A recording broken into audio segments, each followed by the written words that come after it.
శిలువ ధ్యానములు ఎన్ని రోజో నాకు గుర్తులేదు. ఎట్టకేలకు కొనసాగుతున్నాం. చక్కని వర్తమానాలతో, చక్కని గీతాలతో, మరి అల్పాహారాలు స్పాన్సర్ చేసేటువంటి సంఘ బిడ్డలతో ఎంతో సంతోషంతో గడుపుతున్నామని నేను అనుకుంటున్నాను. మరి మీరు ఎంతమంది సంతోషంగా ఉన్నారో నాకైతే తెలియదు, కానీ నేనైతే కొంచెం ప్రయాసపడి వచ్చినప్పటికీ ప్రయాసం తగిన ఫలాన్ని చూస్తున్నానని సంతోషిస్తూ ఉన్నాను. మీరు కూడా అలా సంతోషంగా ఉన్నారని నమ్ముతూ ఉన్నాను. మంచిది. మన యొక్క ఈనాటి కార్యక్రమములో ముందుకు వెళదాం. Praise God. స్తోత్రం. హల్లెలూయా. అందరము కూడా సంతోషంగా, ప్రతి ఒక్కరు సంతోషంగా, పిల్లలు గుర్తుపట్టారు, సంతోషంగా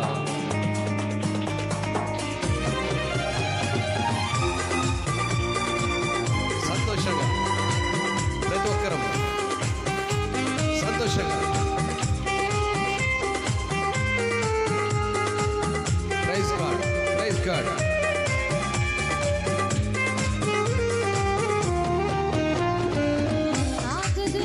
పయనం సియోను చేరకుండా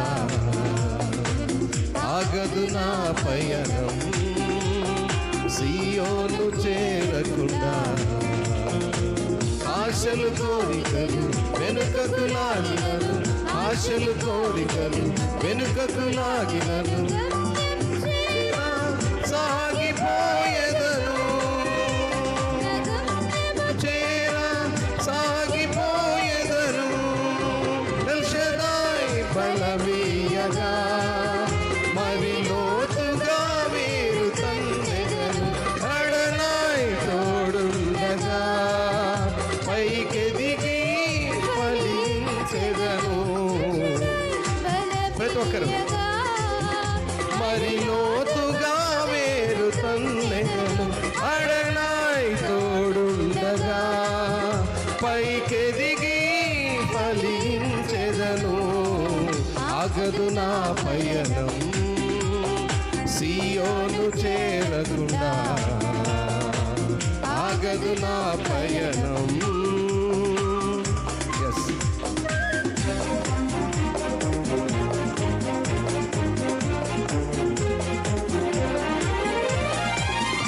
ప్రైజ్ గాడ్.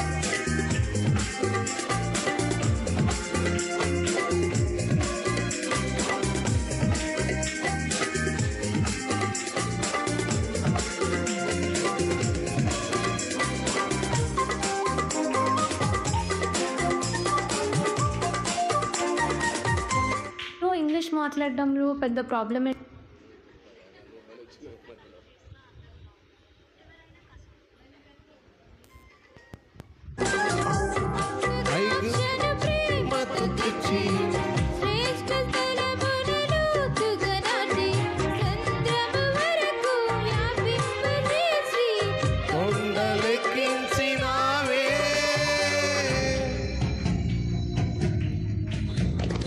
ఐగుప్తు ద్రాక్షను ప్రేమతో తెచ్చి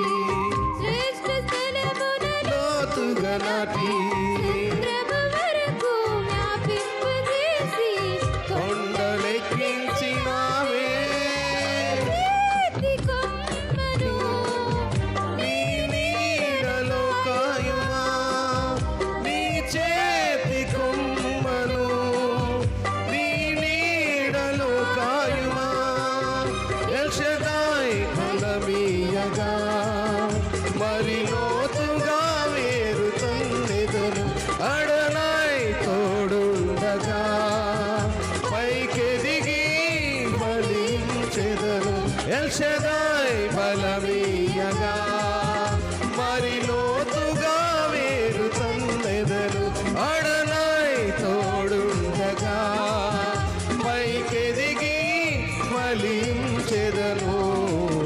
ఆగదు నా పయనం సియోను చేరకుండా,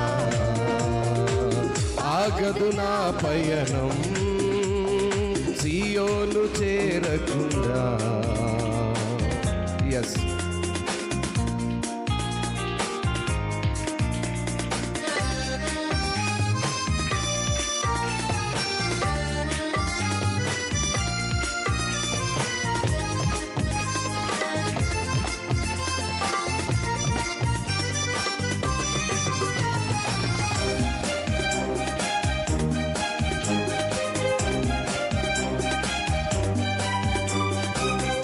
గుండె కొడవను పాలతో నింపి వెముకలో నా మూలుగా పెంచి కృపతో నాకిచ్చినావే.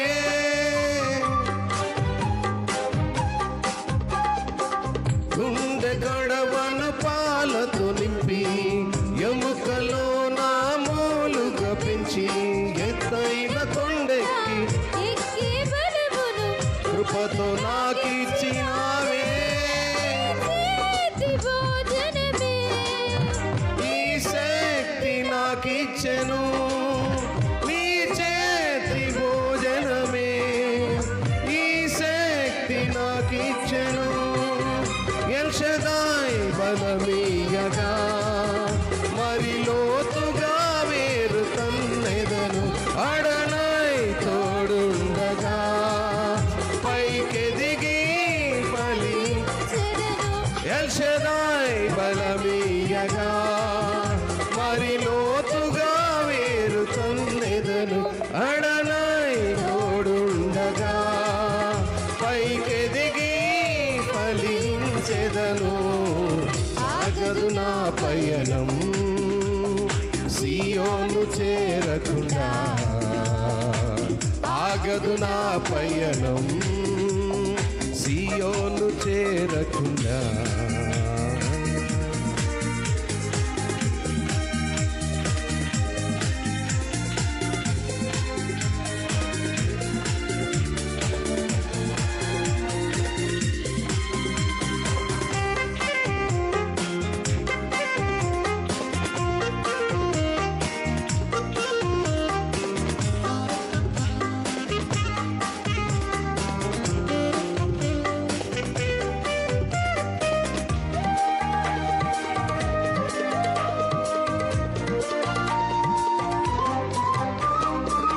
ఎగిర రెక్కలు నాకిచ్చిన సింహాన్ని చంపే బలమిచ్చిన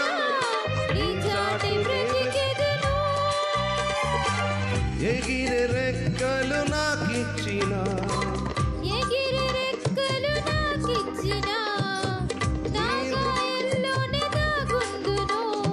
సింహాన్ని చంపే బలమిచ్చిన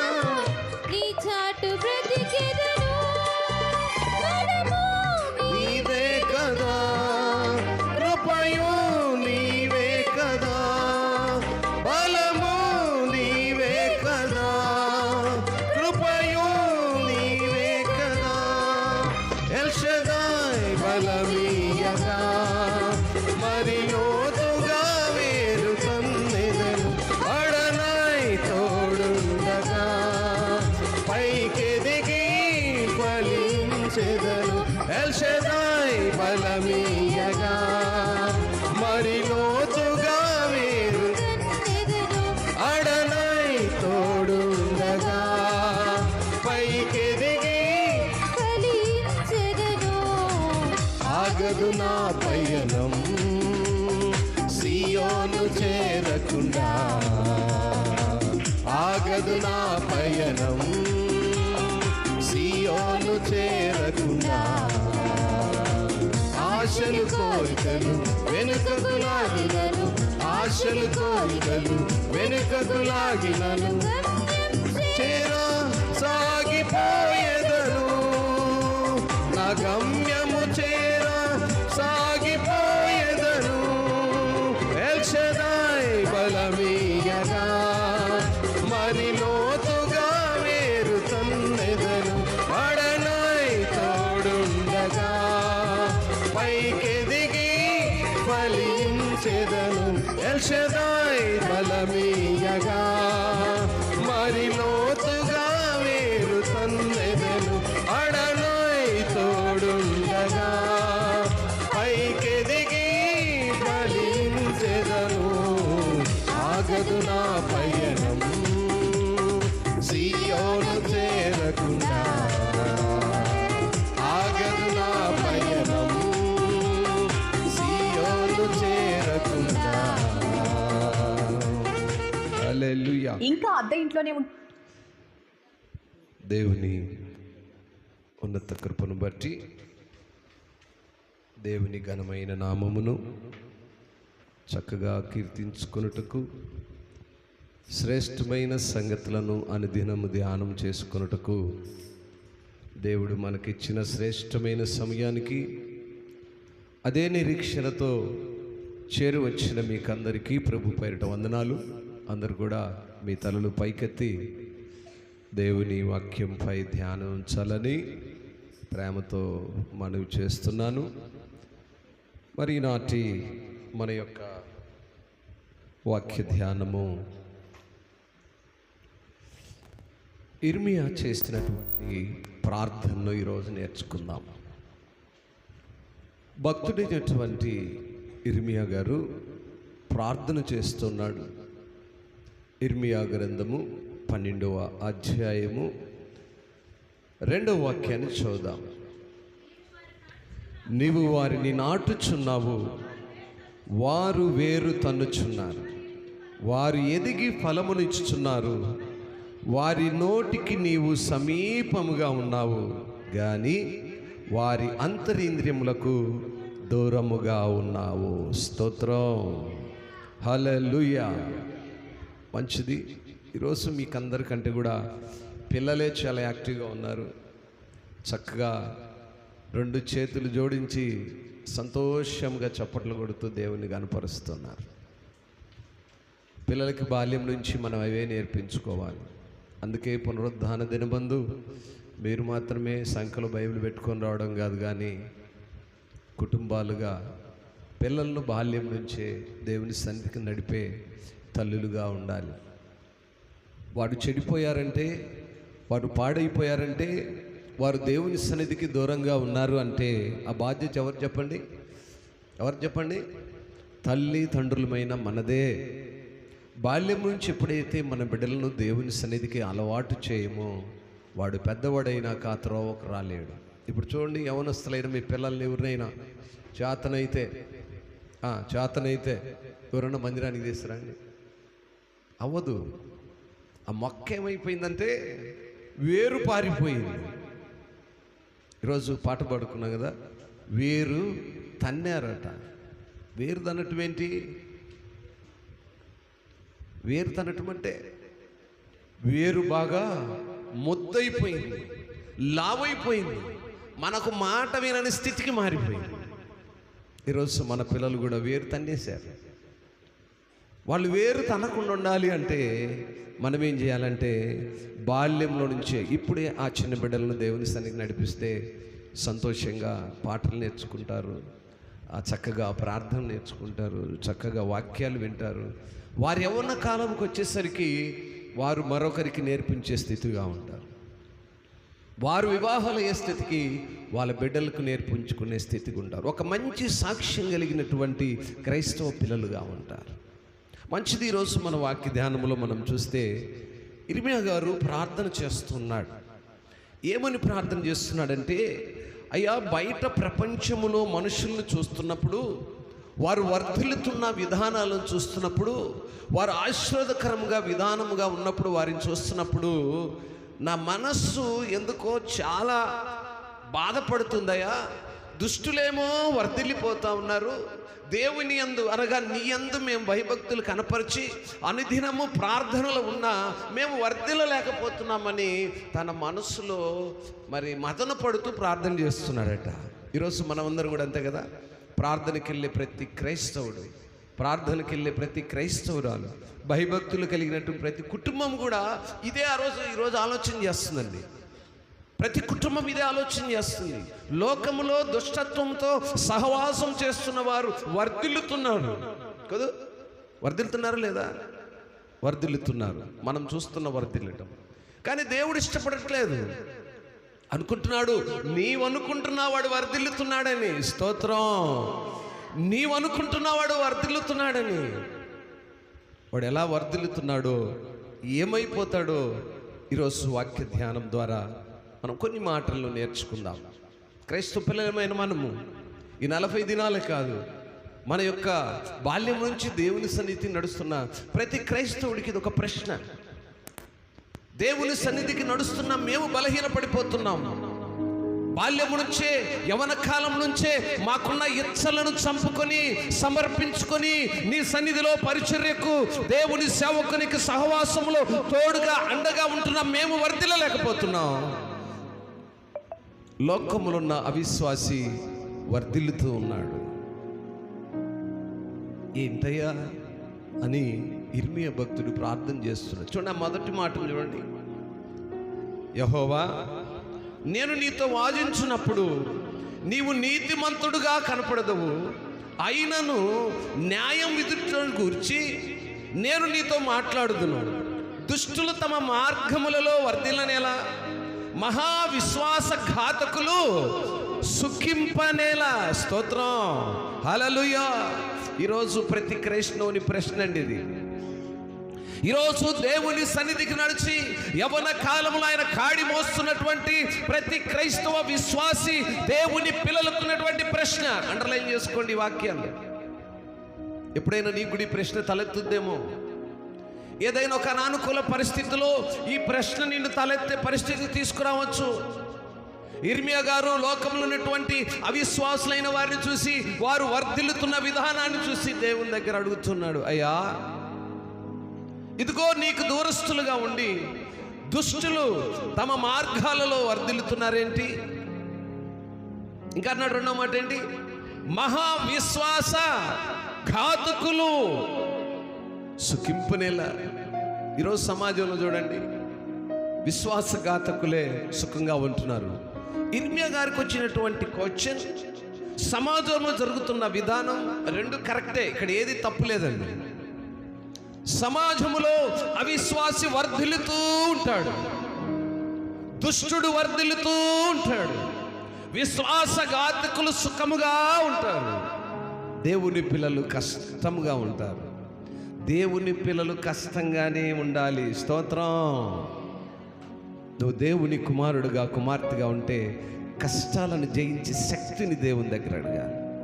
శ్రమలు ఓర్చుకునే ఓర్పును దేవుని దగ్గర అడగాలి. విశ్వాసఘాతకులను చూసి దేవుని దగ్గర ఈరోజు ఇర్మియా భక్తుడు ప్రార్థిస్తున్నాడు. ఏంటయ్యా ఈ లోకం ఏంటి ఇలా ఉంది? ఎందుకు ఇలా ఉంటున్నారు మనుషులు?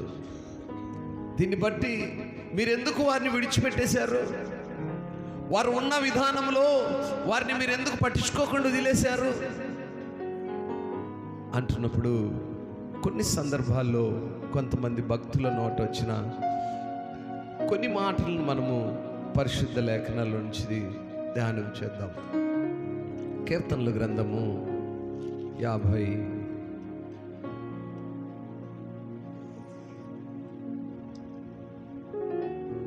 51వ అధ్యాయము 4వ వాక్యాన్ని చూద్దాం. నీకు కేవలము నీకే విరోధముగా నేను పాపం చేసి ఉన్నాను, నీ దృష్టి ఎడత నేను చెడుతనం చేసి ఉన్నాను. కావున ఆజ్ఞ ఇచ్చినప్పుడు నీవు నీతిమంతుడుగా అగపడదువు, తీర్పు తీర్చునప్పుడు నిర్మలుడుగా అగపడదువు. నేను పాపములో పుట్టినవాడను, పాపములోనే నా తల్లి గర్భమున ధరించెను. పిల్లరా, ఇక్కడ ఈ మాటను గమనిస్తే ఇర్మియా గ్రంథం 1వ అధ్యాయం 1వ వాక్యంలో మాట అన్నాడు కదా, యెహోవా నేను నీతో వాదించినప్పుడు నువ్వు నీతిమంతుడుగా కనపడుతున్నావు, అయినను న్యాయం విధించను గూర్చి నేను నీతో. భక్తుడైనటువంటి కీర్తనకారుడు దావీదు గారు అదే సందర్భాన్ని జ్ఞాపకం చేసుకొని, నీ దృష్టి ఎడుత నేను చెడుతనము చేసి ఉన్నాను, అయినప్పటికీ నువ్వు ఆజ్ఞ ఇచ్చేటప్పుడు నీతిమంతుడుగా అగపడుతున్నావు, తీర్పు తీర్చినప్పుడు నిర్మలుడుగా అగపడుతున్నావు. దేవుని ఆజ్ఞ, దేవుని యొక్క తీర్పు. అంటే ఇవి రెండు భూమి మీద ఉన్నవి. మనం అనుకుంటున్నాము ఆ యొక్క దుష్టుడు తన మార్గాల్లో వర్ధిల్లుతున్నాడే అని. మనం అనుకున్నాము విశ్వాసఘాతకులు లోకంలో సుఖముగా ఉంటున్నారే అని.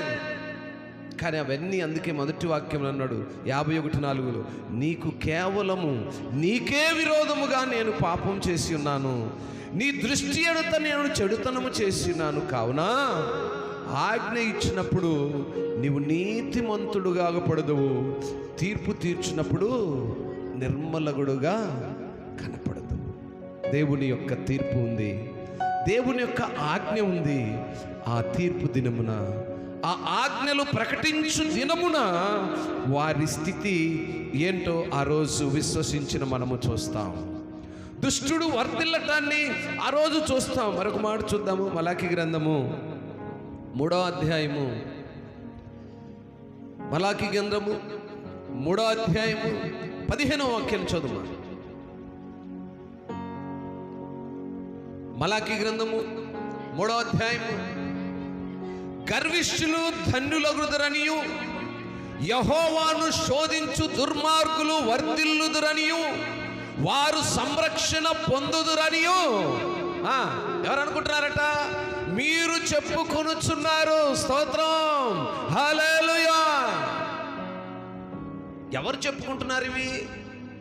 ఏమండి, మనం అనుకుంటున్నాము. ఇర్మియా భక్తుడు అనుకుంటున్నాడు, ప్రార్థన చేసుకుంటున్నాడు, అయ్యా దుష్టులు వర్ధిల్లుతున్నారు, విశ్వాసఘాతులు సుఖంగా ఉంటున్నారు, మరి మేమేంటి ఇలా ఉన్నాం? ఆ ప్రశ్నకు సమాధానము మలాకిలో ఆయన అంటున్నాడు, గర్విష్ఠులు ధన్యులవుతారని, దేవుణ్ణి శోధించు దుర్మార్గులు వర్ధిల్లుతారని, వారు సంరక్షణలో ఉన్నారు అని ఎవరంటున్నారు? మనం అనుకుంటున్నామండి. అయితే దేవుడు అనుకుంటున్నాడా? ఏమండి, దేవుడు అనుకుంటున్నాడా? ఆయన తీర్పు దినము కోసమే ఎదురు చూస్తున్నాడు. గడిచిన దినములో మన వాక్య ధ్యానంలో ఉన్నాము. గురుగులు గోధుమలు రెండు కలిసి పెరగనేమన్నాడు. ఎందుకు? తీర్పు దినముంది. ఆయన నిర్మలుడుగా మన యొక్క పాప జీవితానికి ఒక దినము తీర్పునిస్తానన్నాడు. కాబట్టి అవి రెండు సమానముగా పెంచమన్నాడు. అయితే గ్రహించలేని మనం అనుకుంటుంటాము గర్విష్ఠులు ధన్యులవుతున్నారని. దేవుణ్ణి శోధించు దుర్మార్గులు వర్ధిల్లుతున్నారని, వారు ఆయన సంరక్షణలో వారు ఆయన సంరక్షణ పొందుతున్నారని మనం అనుకుంటున్నాం.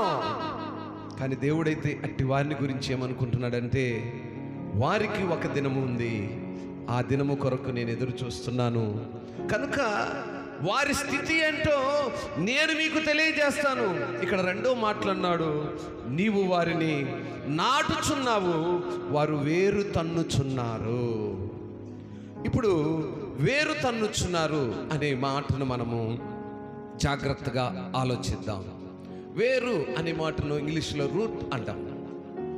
ఈ వేరు అనేది సహజంగా ఎందులో ఉంటుంది? ఒక మొక్క అది భూమిలో నాటబడినప్పుడు ఆ మొక్క భూమిలో బలాన్ని పొందుకొని స్థిరముగా నిలబడి శక్తితో ఆ చెట్టు యొక్క ఫలము విస్తరించబడ్డానికంటే వేరు భూమిలో సారము కలిగినదై, శక్తి కలిగినదై, నిలబడే బలము కలిగినదై ఉండాలి. అంతే కదా? ఈరోజు క్రైస్తవ విశ్వాసికి ఇది ఒక ప్రశ్న. ఈరోజు క్రైస్తవ విశ్వాసి దేవుని సన్నిధిలో వేరు పారిన వాడుగా, విస్తరింపబడిన వారుగా, ఒక మొక్కగా నాటబడి ఒక వేరుగా తమ విశ్వాసములో వర్ధిల్లుచు ఉండాలి. స్తోత్రం. అందుకే అన్నాడు, అవిశ్వాసి ఏం చేస్తాడంటే, ఘాతుకుడైన వాడు ఈ లోకంలో వర్ధిల్లినట్లుగా మనకు కనిపిస్తుంటాడు. విశ్వాసి దేవుని సన్నిధిలో వేరు పారినవాడుగా ఉండాలి. అవిశ్వాసి ఏం చేస్తారంటే, వారు వేరు తన్నుచున్నారు అంటాడు. అంటే ఏంటి? విశ్వాసాన్ని దూరపరిచారు, దేవునికి దూరస్తులుగా ఉన్నారు, సంఘ సహవాసంలో దూరంగా ఉన్నారు, దేవుని ఎడల భయభక్తులు లేనటువంటి పిల్లలుగా ఈ లోకంలో నివాసం చేస్తూ ఉన్నారు. అందుకే వారిని 2 మాటలతో పిలిచాడు. ఒకడు దుష్టుడు, రెండవ వాడు విశ్వాసఘాతకుడు. ఈ వేరు ఏమి చేస్తుందంటే నీవు వారిని నాటుచున్నావు అన్నాడు. స్తోత్రం. అంటే అర్థం ఏంటి?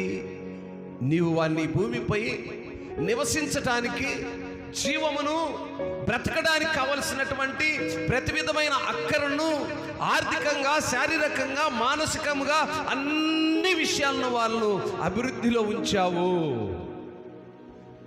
కానీ వారు వేరు తన్నుచున్నారు. అంటే నీ సన్నిధిలో, నీ సంఘ సహవాసములో, నీ మాటలలో, నీ వాక్యంలో వారు నీకు దూరస్తులుగా ఉన్నారు. అటువంటి వారిని గురించి అన్నాడు, వారు ఎదిగి ఫలములు ఇచ్చుచున్నారు, వారి నోటికి నీవు సమీపముగా ఉన్నావు కానీ ఇప్పుడు చూడండి ఏమంట, వారి అంతరింద్రియములకు దేవుడు దూరముగా ఉన్నాడు. ఎవరికి దూరంగా ఉన్నాడు? ఈ భూమిపై ఫలించి విస్తరించి నాకేమి కొదువుగా ఉన్నది అనుకున్న వారి అంతరింద్రియములకు దేవుడు దూరంగా ఉన్నాడు. భూమిపై ఫలిస్తున్నారేమో, భూమిపై విస్తరిస్తున్నారేమో, భూమిపై వారి కలిగిన ప్రతి విధమైన సౌకర్యములు, సౌభాగ్యముతో వర్ధిల్లుతున్నారేమో, కానీ వారు వేరు తన్నిన వారు. ఒక మొక్క భూమిపై స్థిరంగా నిలబడాలి అంటే దాని చుట్టూ వచ్చేటువంటి వేర్లు ఏం చేయాలి? భూమి లోతుకు నాటబడి విస్తరించాలి, లోతుకు నాటబడాలి. వేరు లోతుగా నాటబడినప్పుడే ఆ చెట్టుకు లేదా ఆ మొక్కకు ఏమవుతుంది? బలము దొరుకుతుంది. స్తోత్రం, హల్లెలూయా. ఈరోజు మనకు తెలియని సందర్భం కాదు కానీ గ్రహించలేని సందర్భం కదా. మనము గ్రహించవలసిన సంగతులు ఏంటంటే, ఆత్మీయ స్థితిలో విశ్వాసులుగా, దేవుని పిల్లలుగా మనం ఉంటున్నప్పుడు, దేవుని సన్నిధిలో, దేవుని సంఘములో మన యొక్క వేర్లు లోతుగా నాటబడినవిగా ఉండాలి. ఎప్పుడైతే లోతుగా నాటబడిన విశ్వాసిగా నీవు ఉంటావో, దుష్టులైన వారు, అవిశ్వాసులైన వారు వర్ధిల్లుతున్నప్పుడు వారిని మనము గమనిస్తూ ఉండాలి. వారు అన్ని విషయాల్లో ఫలిస్తూ ఉంటారండి. అందుకే అక్కడ ఏమన్నాడు? వారు ఎదిగి ఫలమునిస్తుంటారు, వారి నోటికి నీవు సమీపంగా ఉంటావు, కానీ వారి అంతర్యేంద్రియాలకు మాత్రము దూరముగా ఉంటావు. మన కనులతో మనము చూస్తున్నది, మన కనులతో వారు విస్తరిస్తున్నది అంతా కూడా దేవునికి ఎలా ఉంటుందంటే చాలా దూరముగా ఉన్నటువంటి సందర్భం. ఈ లోకంలో మనిషి విస్తరించుట, సౌభాగ్యములను కలిగి ఉండుట దేవునికి అయిష్టము. నేను అనేక మార్లు ఈ సంగతులను చెప్పాను. లోకములో సుఖములు, ధనములు, సౌభాగ్యములు, సౌకర్యములు అన్నీ కూడా దేవునికి అవిష్టమైనవి మాత్రమే. దేవునికి ఇష్టలైన పిల్లలు ఆ రీతిగా దేవుని సన్నిధిలో మరి నాటబడిన వారి వలె ఉండాలి. విస్తరించే అనుభవంలో నాటబడిన స్థితిలో ఉండేవారుగా ఉండాలి. మరొక మాటను మనం చూద్దాము. యోబు గ్రంథము 21వ అధ్యాయము 7వ వాక్యాన్ని చూద్దాం. భక్తిహీనులు ఎలా బ్రతుకుదురు? వారు వృద్ధులై బలాభివృద్ధి ఎలా నందుదురు? వారుండగానే వారితో కూడా వారి సంతానము వారు చూచుచుండగా వారి కుటుంబము స్థిరపరచబడుతున్నది. వారి కుటుంబములు భయమేమియూ లేక క్షేమముగా ఉన్నవి. దేవుని దండము వారి మీద పడుటలేదు. వారి గొడ్లు దాటగా తప్పక చూలు కలుగును. వారి ఆవులు ఇచ్చుకపోక ఈనును. వారు తమ పిల్లలను మందలు మందలుగా బయటికి పంపుదురు. వారి పిల్లలు ఏం చేస్తారట?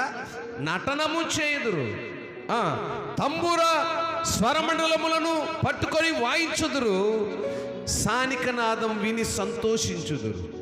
వారు శ్రేయస్సు కలిగి తమ దినములు గడుపుదురు, ఒక్క క్షణములోనే పాతాళమునకు దిగుదురు. స్తోత్రం, హల్లెలూయా. దుష్టుని యొక్క స్థితి, దేవుని సన్నిధిలో వేరుపారని అనుభవములో లేనటువంటి అవిశ్వాసి అయినటువంటి ప్రతి క్రైస్తవుని యొక్క స్థితి ఎలా ఉంటుందంటే, వారు బయటికి కనపడడానికి అన్ని సుఖ సౌకర్యములు కలిగిన వారి వలె ఉంటారు, కానీ వారు ఎక్కడికి వెళ్తారట? పాతాళానికి దిగజారుతారు. ఇర్మియా ప్రార్థన చేస్తున్నాడు, అయ్యా మరి వారిని ఈ రీతిగా నువ్వు ఆశ్రదకరంగా ఆర్థికంగా శారీరకంగా మానసికంగా లోకములో బహుగా హెచ్చించావే, వారు బాగా విస్తరించారే, కానీ నీ సన్నిధిని వారు వేరు తన్నారే, వారి స్థితి ఏంటి అన్నప్పుడు అని అంటున్నాడు, వారు తమ పిల్లలను తమ మందలను బయటికి పంపుదురు, కానీ వారి పిల్లలు ఏం చేస్తారట అంటే అర్థం ఏంటి? ధనవంతుడు అనుకుంటుంటాడు, మా పిల్లలు అమెరికా నుండి చదువుతున్నారు, లండన్ నుండి చదువుతున్నారు, ఆడు నుంచి చదువుతున్నారు, ఏం చదువుతున్నారు, ఆడు చదువుతున్నా, వారికి ఇరికి లేదు కనెక్షన్. నటిస్తూ ఉంటారండి. కారణం లోకములో ఉన్నటువంటి సౌకర్యములకు అలవాడిపోయి ఉంటాడు వాడు. లోకములో ఉన్నటువంటి భోగ భాగ్యములకు అలవాటు పడిపోయి ఉంటాడు వాడు.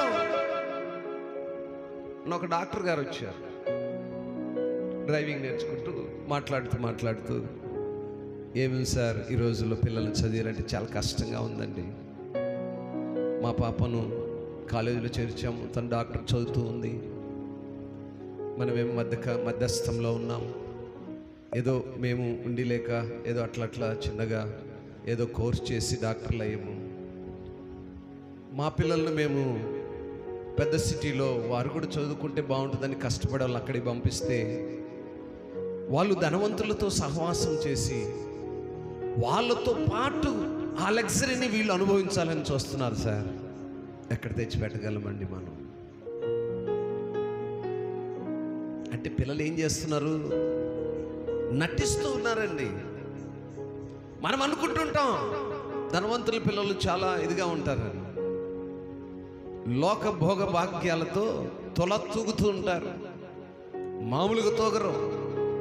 ఆ తూగేది చెప్పేది కాదు, ఇక అది అనుభవిస్తున్న తల్లిదండ్రులకు తెలుసు. కొంతమంది అప్పుడప్పుడు నాతో షేర్ చేసుకుంటూ ఉంటారు. ఈరోజు నా ప్రియ దేవుని సంగమా, దేవునితో సహవాసం లేని పిల్లలు ఎలా ఉంటారంటే, వారు తల్లిదండ్రుల దగ్గర నటిస్తూ ఉంటారు. మనం అనుకుంటుంటాము ఆ దుష్టుడు, ఆ విశ్వాసఘాతకుడు దేవుని సన్నిధికి ఎప్పుడు నడవలివాడు, వాడి పిల్లవాడు అమెరికాలో ఉండి డాక్టర్ చదువుతున్నాడు, ఘనతగా బయటికి కనిపిస్తుందేమో, కానీ వారి పిల్లలు వారి తల్లిదండ్రులతో నటనం చేస్తూ ఉంటారు. అందుకన్నాడు, అటువంటి వారు శ్రేయస్సు కలిగి తమ దినములు గడుపుదురు, కానీ ఒక్క క్షణములోనే పతనంలోకి వెళ్ళిపోతారు. బయటికి కనిపించడానికి చాలా గొప్పగా కనపడుతున్నాడని నువ్వు అనుకుంటున్నావు. అందుకే ఇర్మియా చెప్తున్నాడు, అయ్యా ఇర్మియా గారు, నీ ప్రార్థనని అంగీకరిస్తున్నాను కాదనట్లేదు, గురుగులు గోధుమలే రీతిగా నా సన్నిధిలో పెంచుకోమన్నాను, వీరు ఆ రీతిగానే వర్ధిల్లినట్లు కనపడతారు, కానీ వారి స్థితి పాతాళం. వారి స్థితి ఒక్క క్షణములో పాతాళంలోకి వెళతారు. ఎంతసేపు కావాలండి మరణం రావడానికి? ఎంతసేపు కావాలి పాతాళంలోకి వెళ్ళడానికి? లోకంలో ఈరోజు మనం చూస్తున్నాం, ప్రతి క్షణము మరణము ప్రతి మనిషిని వెంటాడుతూనే ఉంది. ఒక దినము గడిచి నువ్వు ఇంటికి వచ్చావంటే ఈ దినము దేవుని కృప నీతో ఉంది. రేపు ఎవరైనా గ్యారంటీ ఇవ్వగలరా? ఎవరికి లేదండి. చిన్నపిల్లలు లేదు, పెద్ద పిల్లలు లేదు, ముసలోడు లేదు, వయసోడు లేడు, ఇంకొకడు లేడు. మరణాలు అంత ఫాస్ట్గా ఉన్నాయి. దట్ రీజన్ ఈజ్ దేవుని యొక్క రాకడ సమీపమవుతుంది. ఈరోజు పెద్ద పెద్ద రాజ్యాలతో గొడవలు జరుగుతున్నాయి. గ్యాస్ దొరకట్లేదు తెలుసా మీకు? మరి కట్టెల పొయ్యిలు మొదలు పెట్టాలిక కొన్ని దినాల పాటు. కట్టెల పొయ్యిలు మొదలు పెట్టడమే. ఎంత పరిస్థితి ఉంది అంటే పెద్ద పెద్ద దేశాలు యుద్ధాలు జరుగుతూ ఉన్నాయి. ఆ యుద్ధాల కారణం చేత ఆర్థిక పరిస్థితి కుంటుపడుతూ ఉంది. నిత్యావసరాలు కొన్ని కష్టమైపోతూ ఉన్నాయి. ఇవన్నీ దేనికి గుర్తు? ఆనాడే మనకు చెప్పాడు. ప్రకటన గ్రంథం తెలియజేస్తుంది, రాజ్యముల మీదకి మొదలైనవి లేదా? తల్లిదండ్రులు అన్నదమ్ముల మధ్య ప్రేమలు చల్లారిపోతాయి. చల్లారిపోయే లేదా? స్వార్థము అధికమైపోయింది. ఇవన్నీ మనం చూస్తున్నాం. అయినా చాలామంది కళ్ళు తెరవట్లేదు. కానీ ఇర్మీయా భక్తుడు కళ్ళు తెరుస్తాడని ఇర్మీయా భక్తుని ద్వారా దేవుడు మనతో మాట్లాడిస్తున్నాడు. మరొక మాట మనం చూస్తే 14వ వాక్యంలో, వారు నీ మార్గములను గూర్చిన జ్ఞానము మాకక్కర్లేదు, నీవు మమ్మల్ని విడిచిపోమ్మని దేవునితోనే చెప్తారంట. ఏమన్నా చూసారా? దుష్టుడైనటువంటి వాడు, విశ్వాసఘాతకుడైనటువంటి వాడు ఈ భూమిపై నాకేమీ కొదువలేదని ఆర్థిక పరిస్థితిని, కేవలము ఆర్థిక స్థితిని మాత్రమే చూసుకొని దేవుని సన్నిధిలో నాటవలసిన వేరును తనుతాడు. చూసావు? సంఘ సహవాసం లేక ఆ వేరు తన్నిన వాడి యొక్క పరిస్థితిని గురించి అంటున్నాడు. వాడు ఎలా ఉంటాడట? వాని మార్గములను గూర్చిన జ్ఞానం వాడికి మాకు అవసరం లేదంటాడట. నీవు మమ్మల్ని విడిచిపోమ్మని దేవునితోనే మాట్లాడతారంటండి. మేము ఆయనను సేవించుటకు సర్వశక్తుడు వాడేవాడు, మేము ఆయనను గూర్చి ప్రార్థన చేయుట చేత మాకేమి లాభము? ఏమండి చూసారా? చూసారా ప్రార్థన ఎలా ఉందో? కొంతమంది దుష్టులు, కొంతమంది విశ్వాసఘాతకులు నేనన్న మాటలు కాదండి, పరిశుద్ధ గ్రంథం ఇంత చక్కగా రాయించేశాడు. పరిశుద్ధాత్ముడు చక్కగా రాశాడు. అందుకే పరిశుద్ధ గ్రంథాన్ని చదవాలి. మనము ఖాళీ సమయము దొరికితే గ్రంథంలో ఏమి ఎక్కడ రాయబడి ఉంది, ఏ విషయం ఏం తెలియజేస్తుంది, మనం ఎక్కడ కుదువు కలిగి ఉన్నాం, ఏమి నేర్చుకోవాలనే తపన కలిగిన వారంగా ఉండాలి. పరిశుద్ధ గ్రంథంలో చక్కగా రాశాడు. వాడు అంటాడు, అసలు సర్వశక్తి కలిగిన దేవుడు అంటే ఎవడు? ఆయనకు ప్రార్థన చేస్తే మాకు వచ్చేదేంటి? ఆయన సన్నిధికి నడిస్తే మాకు వచ్చేదేంటి? ఆయన సహవాసంలో ఉంటే మాకు వచ్చేదేంటి? అవిశ్వాసికి ఉన్నటువంటి ఆలోచనలు, లోకములో ఉన్నటువంటి ఆలోచనలు, తినుతూ త్రాగుతూ సుఖిస్తూ ఇక నాకేమి కొదువు అనుకుంటున్నటువంటి వానికున్న ఆలోచనలను గురించి ఈరోజు వాక్యం సెలవిస్తుంది. నా ప్రియ దేవుని సంగమా, ఇర్మీయా భక్తుడు ప్రార్థన చేస్తున్నాడు. అయ్యా, దుష్టుని భూమిపైన విడిచిపెట్టావు, వాడు విస్తారముగా విస్తరించాడు, వాడికి కావలసినటువంటి సమస్త విషయాల్లో వాడిని వర్ధిల్ల చేశావు, వాడికి ఏమి కొదువు లేకుండా చేశావు. వాడు అవిశ్వాసిగా ఉన్నాడు. అవిశ్వాసిగా ఉంటే పర్వాలేదు, అవిశ్వాసిగా ఉండి సుఖపడిపోతున్నాడు కదండి. ఈరోజు మనం కూడా అనుకుంటున్నా, చాలామంది మనకున్నటువంటి అపోహ, అనుమానం, ఖచ్చితంగా చెప్తున్నాను, అటువంటి వారిని గురించి మనం ఎప్పుడు చింతపడకూడదు. వారి స్థితి పాతాళం, వారి కుటుంబంలో శ్రేయస్సు ఉండదు, వారి పిల్లలు వారి మాటలు వినేవారుగా ఉండరు, వారికి దేవుని గురించినటువంటి జ్ఞానం ఉండదు.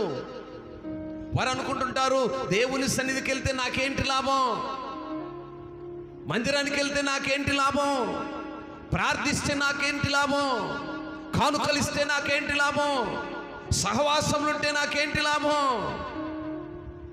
దుష్టునికుండే ఆలోచనలు, అవిశ్వాసికుండే ఆలోచనలు, విశ్వాసఘాతకులు ఈ రీతిగా సుఖపడుతూ ఉంటారు భూమిపైన. వారికి ఒక్క క్షణములోనే మరి పాతాళముకి వెళ్ళే పరిస్థితిని చూస్తారట. ఇంకొక మాట చదివి మనం ముగిచ్చేసుకుందాం. యోబు గ్రంథములో 16వ వాక్యం మనం చూసినప్పుడు, వారి క్షేమము వారి చేతులు లేదు, భక్తిహీనుల యోచన నాకు దూరముగా నుండును. ఆమేన్. వారు క్షేమముగా ఉంటారని తలసుకునే పరిస్థితి వారి చేతులే మాత్రం ఉండదండి. ఎందుకంటే దేవుడు వారిపైన ఒక కన్నును ముందుగానే ఉంచేశారు. వారి స్థితిని ఆయన ఎరిగే ఉన్నాడు. అందుకే వారి అంతరింద్రియాలు ఆయనకు దూరంగా ఉన్నాయని వాక్యం సెలవిస్తుంది. ఇంకా ఆ అధ్యాయంలో మనము ఇర్మియా గ్రంథంలో కొన్ని వాక్యాలు చదువుకుంటే అక్కడ చక్కగా 3-4 వాక్యాలన్నింటిలో కూడా వారి స్థితి ఎలా ఉంటుందో చక్కగా రాశారు. నీవు నన్ను ఎరిగి ఉన్నావు, నన్ను చూచుచున్నావు, నా హృదయం నీ పట్ల ఎట్లున్నది, నీ శోధించుచున్నావు. వధకు ఏర్పడిన గొర్రెలను వలె వారిని హతము చేయుము, వధ దినమునకు వారిని ప్రతిష్ఠించుము. భూమి అన్నాలు దుఃఖింపవలను, దేశం అంతటిలోని గడ్డి ఎన్నాళ్ళు ఎండిపోవలను. అతడు మన అంతము చూడనని దుష్టులు చెప్పుకొనుచుండగా దేశములో నివసించు వారి చెడుతనము వలన జంతువులను పక్షులను. ఇర్మియా భక్తుడు ప్రార్థన చేస్తున్నాడు, ఈ విషయాలన్నీ అడుగుతున్నాడు. అయ్యా, నువ్వు ఎన్నాళ్ళు ఇట్లా చూస్తూ ఉంటావు, ఎన్నాళ్ళు నా ప్రార్థన ఆలకించుకుని ఉంటావు, ఎన్నాళ్ళు వాళ్ళని అలా విడిచిపెడతావు, ఎన్నాళ్ళు నన్ను శోధిస్తుంటావు, ఎన్నాళ్ళు అని తన యొక్క ఆత్మీయ స్థితిలో ప్రార్థనలో దేవునితో మమేకమై మాట్లాడుకుంటున్నాడు. ఈరోజు ఆ మాటలకు మనకు కూడా సమాధానం దొరికిందని నేను నమ్ముతూ ఉన్నాను. నా ప్రియ దేవుని సంగమా, దేవుడు మనకు సమాధానాన్ని సమృద్ధిగా ఇస్తాడు. ఇంకా అనేక సంగతులు మనము చూడవచ్చు. ఇంకా మరి వీలైతే ఒక మాట చూద్దామా ముగిద్దామా? ముగిద్దామంటే మరి వేసేస్తాం, ఇంకా క్లోజ్ చేసేస్తాం. ఏమంటారు? మరి మత్తయి సువార్తలు కూడా ఒక మాటను మనము చూడగలము. మత్తయి సువార్త 21వ అధ్యాయము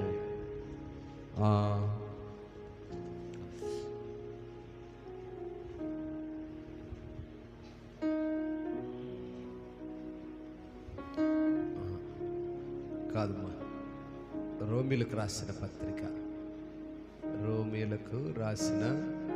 పత్రిక వస్తున్నా. రోమీలకు రాసిన పత్రిక 2వ అధ్యాయము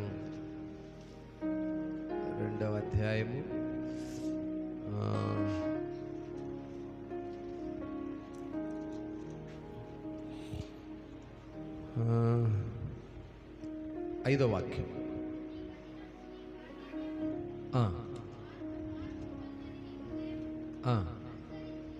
ఎస్,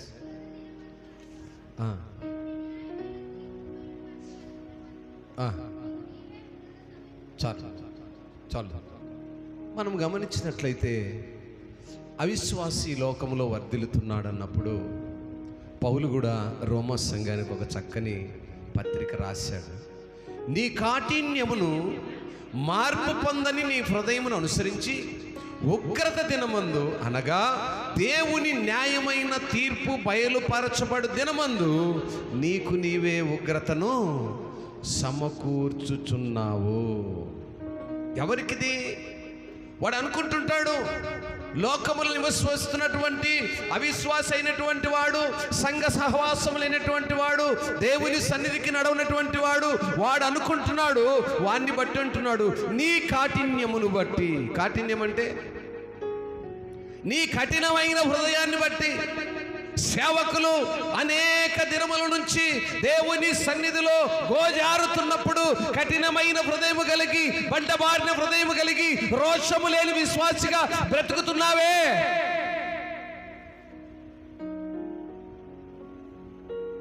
కఠినమైన హృదయము చేత దేవుని సన్నిధితో మోకరి లేని స్థితిలో ఉన్నావే. కాలములు దినములు గతిస్తున్నప్పటికీ, ఎన్నో భయంకరమైన పరిస్థితులను చూస్తున్నప్పటికీ దేవుని సన్నిధిలో అయ్యా అని అడగలేకున్నావే.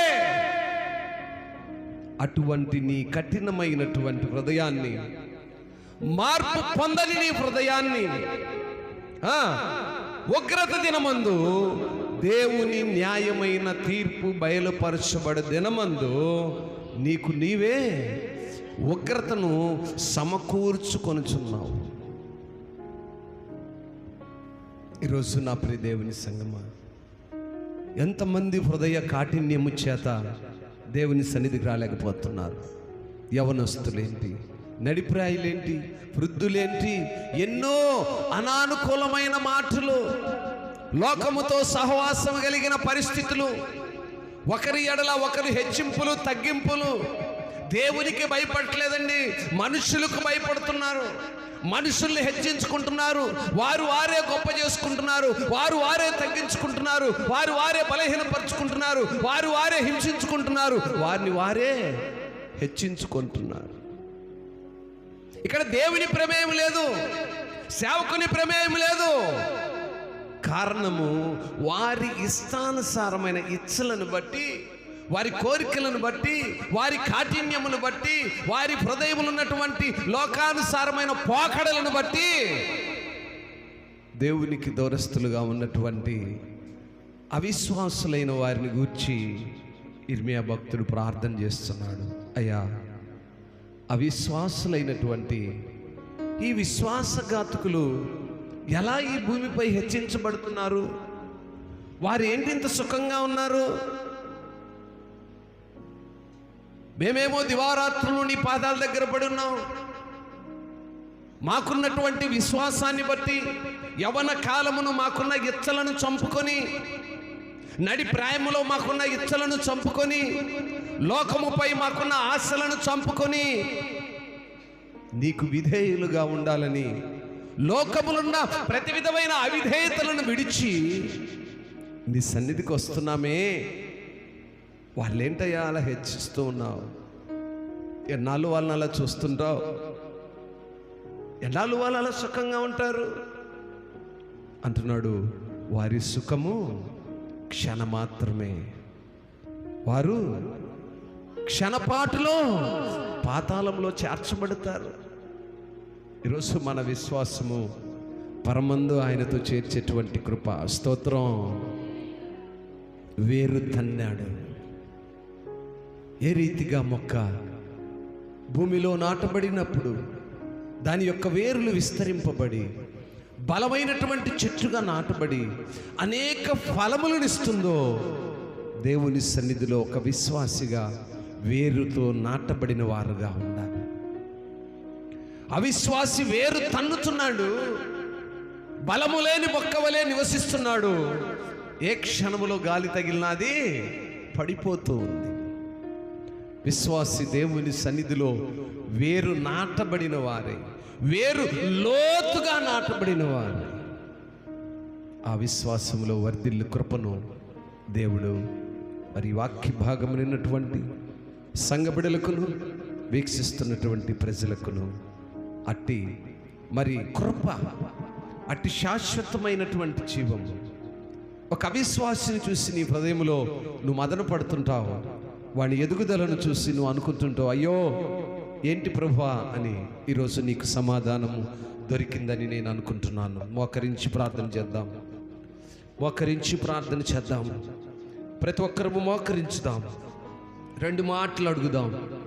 అవును నాయనా, అనాది కాలముగా ఇదిగో మా జీవితాల్లో ఒక ప్రశ్న మిగిలిపోయిందయ్యా, ఈరోజు నాతో సూటిగా మాట్లాడావు అని ఎవరైతే అవిశ్వాసి ఎదుగుతున్నప్పుడు వాడిని చూసి నీ హృదయంలో మదన పడినావో, వేదన పడినావో, నీ విశ్వాస జీవితాన్ని బట్టి దేవుడు నాకేం చేశాడని నువ్వు అనుకుంటున్నావో, అవిశ్వాసికి క్షేమము లేదు.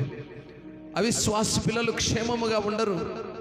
అవిశ్వాసి దుస్తుడు క్షేమముగా ఉండడు. వాడు బయటికి నీకు కనిపిస్తుంటాడు క్షేమముగా ఉన్నట్టు, కానీ వాని అంతర్యంగములు, వాని హృదయం నాకు దూరముగా ఉంది అంటున్నాడు. ఓ, ఎంత గొప్ప భాగ్యాన్ని నువ్వు పొందుకున్నావు, ఎంత గొప్ప భాగ్యాన్ని మనం పొందుకున్నాం. ఒక ధనవంతుడికి, ఒక బలవంతుడికి, ఒక లోకములో సమస్తము కలిగి ఉన్నాను అనుకున్నటువంటి వానికంటే నువ్వు గొప్ప భాగ్యాన్ని కలిగిలేవా? వాడు అశాశ్వతమైన ధర్మను పొందుకుని ఉన్నాడు, అశాశ్వతమైన లోకంలో నివసిస్తున్నాడు. శాశ్వతమైన జీవమును ఆయన నీకు నాకు దయచేశాడు. ఆయనతో మనం అంటు కట్టబడిన వారమై మన యొక్క ఏరు లోతులలోనికి నాటబడినదై ఆయన సన్నిధిలో విస్తరించే వారముగా, ఆ కృప వలన మనము పొందుకునేటువంటి దీవెనలు, ఆశీర్వాదములు ఆయనతో చేర్చబడేదిగా, ఆయనతో సమకూర్చబడేదిగా, ఆయనతో నివసించేదిగా ఆయన ముందుగానే చెప్పాడు. నేను వెళ్ళి మీకు స్థలము సిద్ధపరుస్తున్నాను. ఆ స్థలము ఎవరికో తెలుసా నా ప్రియ దేవుని సంగమా? ఆ స్థలం ఎవరికో తెలుసునా?